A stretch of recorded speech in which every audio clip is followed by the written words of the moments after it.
श्री स्व भूराम देवाचार्य जी महाराज का जन्म ब्राह्मण कुल में हुआ था। आपके पिता का नाम श्री कृष्णदत्त और माता का नाम श्री राधा देवी था। श्री कृष्णदत्त एवं श्री राधा देवी को जब दीर्घ काल तक संतान की प्राप्ति नहीं हुई तो एक संत की प्रेरणा से दोनों निम्बार्क संप्रदायाचार्य श्री हरिदेव व्यास जी के पास आ गए। उन्होंने आप लोगों को गौ सेवा करने की आज्ञा दी।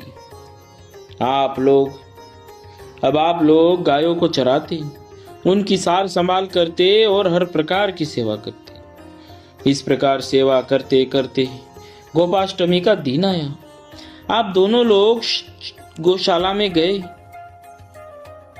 वहां देखा तो चारों ओर प्रकाश फैला था और उस प्रकाश पुंज के मध्य में एक सुंदर शिशु लेटा था।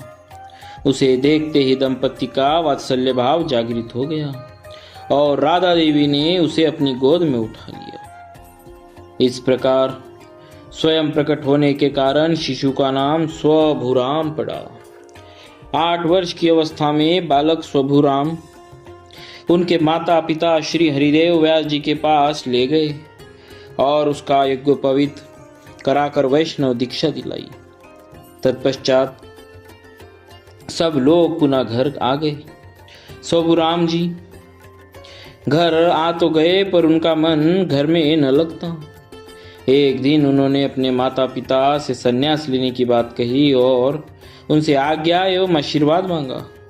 इस पर आपके माता पिता वात्सल्य स्नेहवश बिलखने लगे और रोते हुए बोले, बेटा, हम वृद्धों के तुम ही एकमात्र प्राणाधार हो।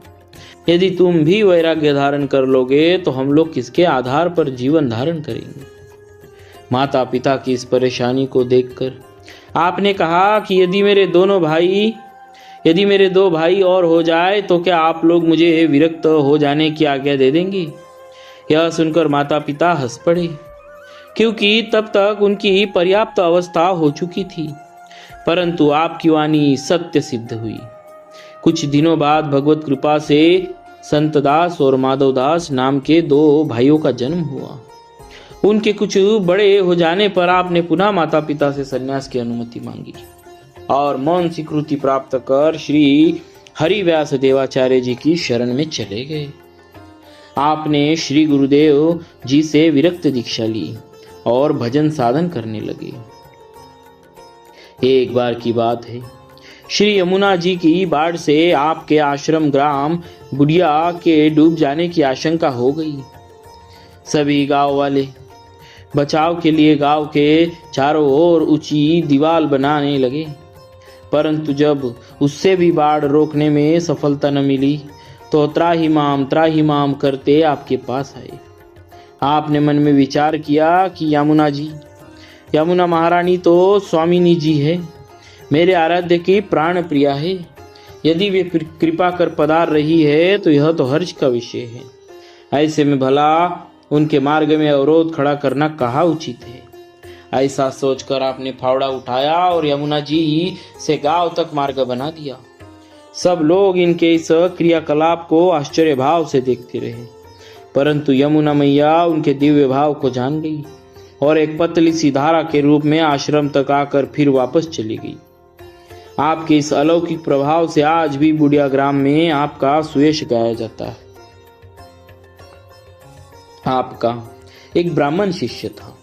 संपत्ति तो उसके पास बहुत थी पर संतान कोई न थी। एक एक करके उसने 3 विवाह किए पर संतान की प्राप्ति न हुई। गांव वाले उसे निपुता कहते।